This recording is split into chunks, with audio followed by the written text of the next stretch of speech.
안녕하세요 여러분. 오늘도 강민혁입니다. 식사는 잘 챙기셨는지 모르겠습니다. 면접 준비 굉장히 중요하고 여러분들 개인 경험 정리라든지 생각하는 바들을 입 밖으로 이렇게 내뱉으면서 연습하는 거 물론 중요하지만 가장 중요한 것은 여러분들이 좋은 컨디션을 유지해서 면접장에서도 좀 더 밝은 이미지와 기운을 면접관에게 전달하는 게 더 중요할 수 있습니다. 그래서 식사 잘 챙기시고 건강관리 잘 하시면서 표정 관리해 주는 거 정말 중요하다라는 것을 먼저 짚고 오늘 강의 계속해서 이어가 보도록 하겠습니다. 오늘은 여러분들과 함께 면접에서 소통을 잘할 수 있는 여러 가지 방법 중에서도 특히 여러분들이 생각하는 부분들을 어떻게 간결 명확하게 전달할 것이냐, 그 중에서도 여러분들이 많이 궁금해하시는 대체 답변의 길이를 어느 정도로 해야 가장 좋은 것인지 이 부분에 대해서 같이 살펴보고자 합니다. 물론 가장 중요한 것은 면접관의 직접 지시를 따르는 게 중요하겠죠. 뭐 예를 든다면 면접관이 30초 이내로 답변해 줬으면 좋겠다. 그러면은 이건 무조건 30초 이내에 답변하는 게 중요합니다. 하지만 모든 질문에서 면접관이 여러분들에게 시간을 통제하는 것은 아니기 때문에 결과적으로는 우리는 판단을 해야 되고 그 판단 안에서 확신을 가지고 답변을 할 수 있어야 되겠죠. 근데 본질적인 답변의 내용이 물론 중요하겠지만 이러한 답변의 길이가 명확하게 결정되지 않아서 여러분 스스로 자신 없는 모습을 보여준다라든지 그 본질적인 답변까지 부정적인 좀 영향을 주면서 전체 면접의 분위기가 좀 안 좋아지게 하는 그러한 부분으로도 이게 확장될 수 있기 때문에 같이 한번 고민해 보시면 좋겠습니다. 제가 오늘 여러분들에게 이 주제와 관련해서 답변 드릴 수 있는 것은 크게 네 가지라고 이야기를 좀 드릴 수 있을 것 같아요. 첫 번째는 면접의 유형을 고려하셔야 됩니다.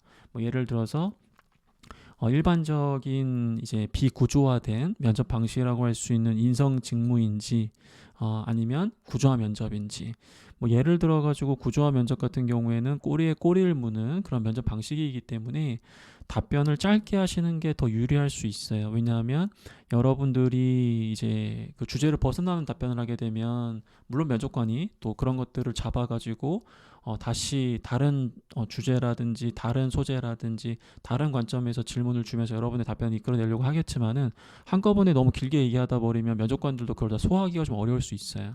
그리고 인성 직무 면접 같은 경우에는 뭐 때에 따라서는 여러분들이 답변을 뭐 길게 할 수도 있고 짧게 할 수도 있는 여러 가지 상황들이 있습니다. 뒤에 이야기하는 세 가지 상황들을 이 부분은 좀 더 고려하시면서 접근을 좀 해주셔야 돼요. 인성 직무 면접은 어떤 질문인지에 따라서 답변의 길이를 조절하는 게 더 중요할 수 있다. 그렇게 이해해 주셨으면 좋겠고요. 그다음 다대다 면접인지 다대일 면접인지도 여러분들이 고민을 좀 해줘야 됩니다. 다대일 같은 경우에는 여러분들이 말을 조금 길게 해도 큰 문제가 되지는 않아요. 왜냐하면 여러분들 혼자 있기 때문에.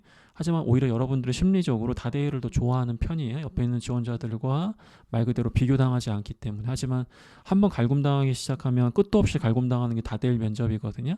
다대다 같은 경우에는 내가 갈굼당할 때 다른 사람들이 쉴 수 있고 다른 애들이 갈굼당할 때 내가 잠깐 쉬어갈 수 있단 말이에요. 근데 다대일 면접은 심리적으로 여러분들이 편안하다 보니까 오히려 답변의 길이를 적절하게 스스로 컨트롤하는 경우들이 분명히 있어요. 다대다 같은 경우에는 답변의 길이가 길어지기 시작하면 면접관이 통제하려는 그런 성향이 있을 수 있어요. 왜냐하면 그 많은 지원자들에게 공평하게 기회를 줘야 된다라는 그런 인식을 갖고 있기 때문에. 그리고 아무래도 다대다 면접에서 답변을 좀 길게 하다 보면은 면접관이 앞에서 이야기했던 그런 형평성 이외에도 그 여러분들의 좀 뭐랄까 이력과 그리고 그 안에 있는 다른 지원자들의 이력 이런 것들을 계속해서 머릿속에 담아두면서 한꺼번에 그런 것들을 듣기가 좀 어렵기 때문에 또 짧게 이야기해야 되는 또 그런 부분들이 좀 있습니다. 물론 제가 지금 이야기하는 것들은 정답이 있는 건 아니에요. 왜냐하면 아무리 구조화 면접이라고 하더라도 여러분들의 답변 내용이 너무 좋아가지고 한꺼번에 길게 얘기했는데 그게 다 평가 요소에 부합되는 부분이다. 그러면은 뭐 그냥 3분 5분씩 얘기하셔도 전혀 문제가 되지는 않습니다. 저는 그냥 일반적인 상황에서 우리가 그래도 한 번 정도는 고민해 봐야 될 그런 부분들을 점검을 하고 있는 거죠. 두 번째는 이제 면접관의 유형을 살펴봐야 돼요. 임원 할아버지냐 아니면 실무자 아저씨냐 이제 요거를 봐줘야 되는데 임원 할아버지들 같은 경우에는 사실은 성격이 급한 사람이 임원이 되는 건지 아니면 임원이 되면 성격이 급해지는 건지 잘 모르겠지만 공통적으로 다들 성격이 급하시고요. 듣는 것보다는 말을 많이 하시는 걸 참 좋아하시는 것 같아요. 근데 어쨌든 임원들은 여러분들이 말을 길게 하는 걸 그닥 좋아하지 않습니다. 뭐 실무자는 좋아하느냐? 또 그렇지도 않아요. 하지만 상대적 관점에서 봤을 때 임원 면접에서는 대부분 다대다로 진행되는 경우도 많이 있고, 또 임원의 특징상 여러분들에게 좀 뭐랄까 좀 호불호를 가지고 특정 분야에 관심을 갖고 질문하는 그런 경우들이 많이 있기 때문에 좀 더 답변을 좀 더 간결 명확하게 하는 게 더 중요합니다. 그 다음에 면접관들 중에는 굉장히 실리를 추구하는 유형이 있고요. 그 다음에 고객 관리 관점에서 접근하는 그런 면접관도 있습니다. 예를 들어서 자기소개를 한번 해봐라. 이렇게 하면 이거는 그냥 고객 관리하는 거예요. 그 다음에 마지막 하고 싶은 말 한번 해봐라. 이게 고객 관리 유형이에요. 이럴 때는 제가 시간에 대한 부분들이 좀 더 좀 유연하게 내가 좀 스스로 정해서 얘기할 수 있다라는 거죠. 근데 실리 추구는 어떤 경우냐면 예를 들어가지고 지원 동기를 포함해가지고 30초 이내로 자기소개 한번 해봐라. 이런 느낌이면은 명확하게 전체적으로 그 면접 시간을 어떻게 컨트롤하겠다. 그 다음에 내가 원하는 게 명확하게 있다. 이런 식의 스타일을 가지신 면접관들이기 때문에 이 질문뿐만 아니라 뒷부분에서 여러분들의 답변이 좀 간결 명확이라고 하면 결국 30초 이내를 얘기하는 거거든요. 그런 식으로 좀 접근을 좀 해주시고 그래서 이런 유형 외에도 또 질문의 유형을 좀 살펴봐야 되겠죠. 예를 들면 이런 거예요. 당신을 내가 왜 뽑아야 되느냐. 자, 이 질문은 1분 정도 얘기하셔도 돼요. 당신을 채용해야 되는 이유에 대해서 나를 설득을 해봐라. 자, 이런 것들을 10초 안에 설득한다? 이거 쉽지가 않아요. 그렇기 때문에 이런 질문에서는 여러분들이 1분 정도를 쓰시는 게 문제가 되진 않습니다.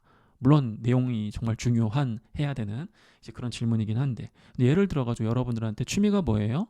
이런 거는 10초 안에 얘기하셔도 돼요. 뭐 예를 들어서 테니스가 취미라서 주변 사람들과 잘 어울리고 있습니다. 자, 이렇게만 얘기해도 이게 문제가 없는 거거든요. 근데 굳이 제가 취미가 테니스고 테니스는 뭐 복식 경기를 많이 하는데 뭐 이걸 통해서 팀워크를 키웠기 때문에 내가 지원하는 직무는 어떠한 이유에서 이러한 팀워크를 또 발휘할 수가 있어서 난 이 직무에 굉장히 적합한 취미 생활도 갖고 있고 나중에 입사하게 된다면 상사분들을 모시고 제가 좋은 코트 가가지고 같이 게임하면서 끝나고 나면 뒷풀이도 할 수 있는 그런 센스를 발휘하겠습니다. 이렇게까지 얘기할 필요가 없는 질문이거든요. 그러니까 보통 면접장에서 발생될 수 있는 다양한 질문들에 대해서 회사 직무 경험 미래 이 관점으로 접근하는 건 좋지만은 굳이 억지스럽게 이렇게 막 답변을 해야 될 필요가 없는 질문들도 분명히 있거든요. 그래서 물론 때에 따라서는 취미를 1분 정도로 이야기해야 되는 상황이 있을 수는 있겠지만은 보통 이러한 가치관 질문이라든지 이런 상황에서는 가급적이면 30초 이내로 답변하시는 걸 추천을 드립니다. 근데 뭐 예를 들어서 아까 얘기했던 것들처럼 본인의 핵심 경쟁력을 얘기해봐라. 50초 얘기하셔도 돼요. 그래서 이런 필수 질문의 유형에 해당되는 중요한 질문인지 아니면 가치관 질문이라든지 뭐 이런 일반적인 질문인지 이런 것들에 따라 가지고 답변의 길이가 달라질 수 있어야 된다라는 거죠.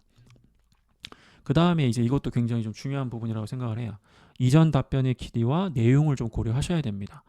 어떻게 하다 보니까 다대일 면접에서 여러분들이 굉장히 답변을 짧게 했어. 근데 그러다 보니까 오히려 느낌이 내가 굉장히 소극적인 사람인가? 이런 생각이 좀 드는 거지. 그러다 보니까 마지막 하고 싶은 말을 하라고 하니까 마지막 하고 싶은 말은 강민혁 아저씨가 간결 명확하게 하라고 했으니까 나 이것도 간결 명확하게 할래. 이렇게 하는 거 오히려 안 좋을 수 있다라는 거예요. 왜? 앞에 답변의 총량, 즉 이미 답변의 길이가 굉장히 짧은 상황에서 전체적으로 우리 지원자가 적극성이라든지 이런 것들을 좀 더 부각시키기 위해서는 일부러 길게 얘기해야 될 때가 있어요. 그리고 내용에 따라서도 여러분들이 좀 더 어떤 특정 질문에서는 좀 더 답변의 길이를 좀 더 길게 가져가면서 답변을 해야 되는 상황이라는 게 있다라는 거죠. 이렇게 얘기하면 여러분들 입장에서는 와, 이거 면접 진짜 이거 하나하나 다 고려하면서 내가 어떻게 현장에서 머리를 굴려가지고 어떻게 기계적으로 이렇게 합니까? 당연히 불가능합니다. 저도 불가능하고요. 그런 사람은 이 세상에 존재하지 않는다고 생각을 해요. 우리는 단지 면접 상황에서 발생할 수 있는 여러 가지 유형과 우리가 미리 고민해야 될 부분들을 함께 살펴봄으로써 변수를 좀 더 줄여나가는 그런 시간으로 생각을 해주시면 좋을 것 같고요.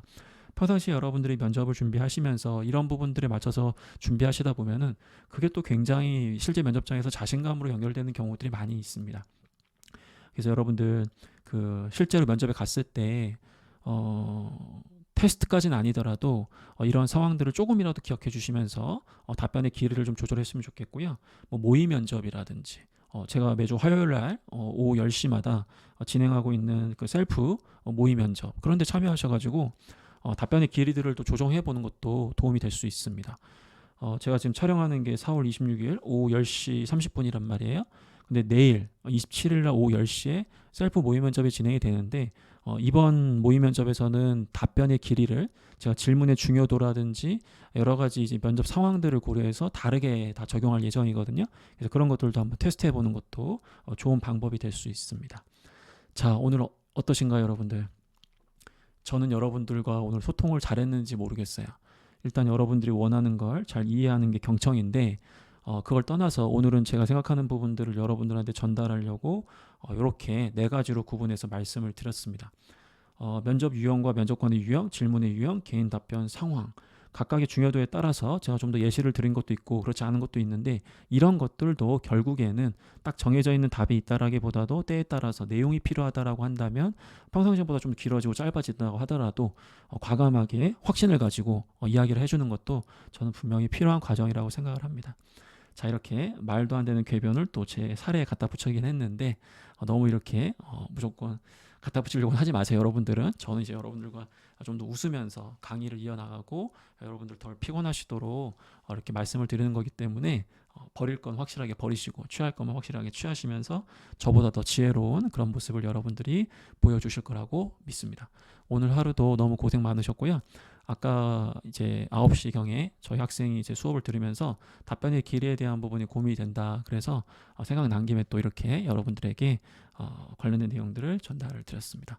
자, 그럼 이렇게 마무리하도록 하겠고 저는 이만 물러가도록 하겠습니다. 화이팅 합시다. 면접 이까이 거 그쵸? 여러분 분명 잘할 수 있습니다.